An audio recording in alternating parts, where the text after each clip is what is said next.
May gagawin tayo dito mga idol na battery charger mga idol. Bali ito ay 12 volts na 35 ampere. Tapos ito yung pangalan niya mga idol, Soren. May to mga idol medyo na na rin to, nagalaw na rin ng iba. Kaya check upin na lang natin mga idol. Ang problema nito mga idol, tanggal natin yung isang connection niya kaya wala siyang output. Hindi ko alam mga idol kung dito siya nakalagay kasi mukhang dito lang naman siya malapit. Pero natin mamaya mga idol, i-determine natin mga idol kung saan siya nakalagay kasi ito lang naman yung nakahang. Ngayon mga idol, ito kasi may mga diode sa rito na 6. Bali ang isa nito mga idol ay 6 ampere. Bali itong tatlo na to magkakasama sila dito sa kabilang serkito, tapos yung tatlo din magkasama rin dito sa kabilang serkito. Ngayon mga idol, yung tanggal itong negative terminal mga idol, itong negative terminal nito iisa yung pinuntahan. Bali pumunta lahat sila dito sa pinaglagyan ng positive terminal mga idol para sa output. Tapos itong capacitor naman na ginamit ay 25 volts na 10,000 UF. Ngayon mga idol, i-check natin tong mga diode na to kung may problema.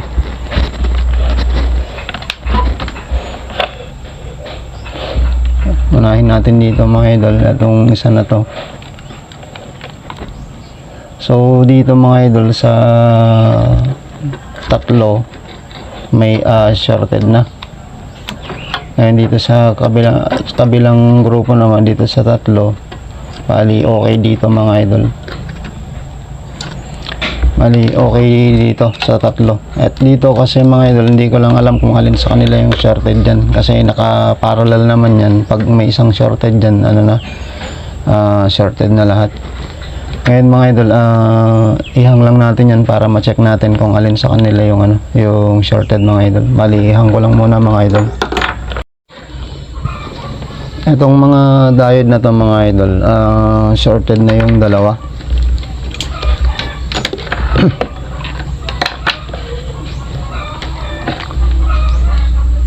Bali itong dalawa mga idol yan. Yung makikita nyo, meron na siyang palo sa kabila, tapos pag binaliktad mo meron na rin, so sorted na yun mga idol. Tapos itong isa mga idol, meron lang siyang meron siyang leak lang, may maliit na leaky. So ganun din tong kabila, kabilaan may palo na rin, dapat wala yung Ngayon mga idol, mag-set tayo ng ng times 100 para mahanap natin yung leaky. So ayan, yung negative test prod natin dito sa positive terminal ng diode. So dapat yan okay mga idol, may palo. Pero pag binaliktad natin sana yan, wala. Pero kung makikita nyo, meron na siyang leak mga idol. Naka times 100 lang tayo, dapat wala sa times 100, dapat wala yung leak. Kahit na pumunta tayo ng 1K at saka 10K, dapat walang leak yan. Bali mga idol, ito hanap tayo ng ipapalit natin mga idol. Wala kasi tayong mga idol, 6 ampere. Bali itong nahanap ko kasi ay 10 ampere mga idol. Bali ang mangyayari nito mga idol, tigda dalawa kasi yung tatlo doon, papalitan na rin natin yan. Bali ang mangyayari ay mga idol, dalawang 10 tapos dalawang 10.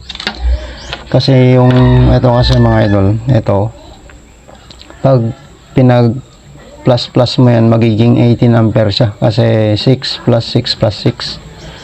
So magiging 18 ampere siya kasi nakaparallel. So ngayon ito mga idol, itong dalawang 10 na to, pag nag-parallel siya, magiging 20 ampere. So mas maganda kasi mas malaki na siya, mas mataas na yung ampere niya. Tapos ngayon mga idol, inanalyze ko kasi tong circuito niya. Dito kasi nakalagay ito. Tapos ito, kung dito kasi siya ilalagay, bali ang mangyayari, dito yung negative terminal nitong diode. Tapos dito na yung positive terminal ng diode. Pag pumasok dito yung AC, paglabas dun magiging DC na.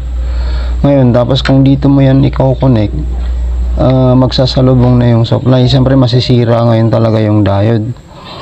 Kaya hindi ko alam mga idol kung technician yung unang gumawa nito o yung mismong may-ari na. Kaya ngayon mga idol, ang mangyayari, ito i-connect natin dito sa kabila, dito sa positive terminal nitong isang grupo na diode na to. Tapos ito dito, para paglabas niya doon,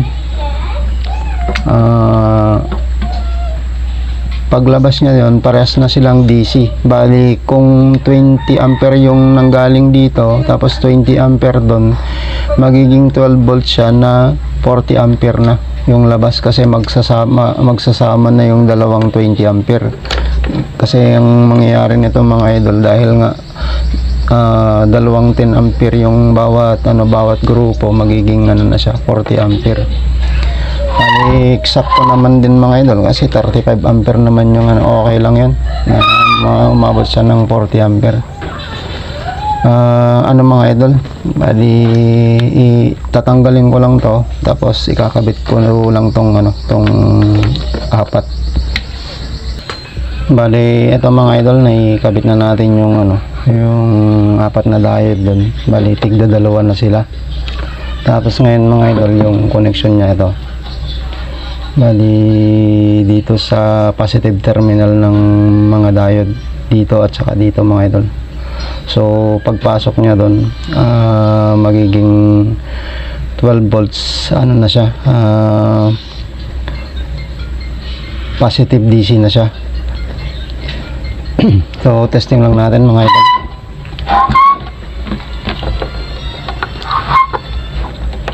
Sukatin lang natin yung mga idol, yung output niya kung ilan. Sigurado abutin to mga nasa 15 volts kasi ipit lang natin to. Isaksak ko lang mga idol. Yan, switch natin. Bali mga idol, halos 15 volts nga siya. Tapos ito nga mga idol, pag pinagdikit mo, mag-i-spark to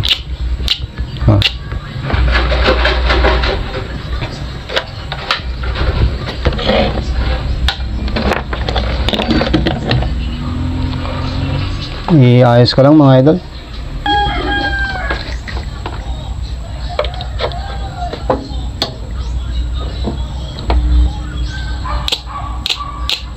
Bali ito mga idol, okay na tong battery charger na gawa natin mga idol. Bali yan lang mga idol at maraming salamat.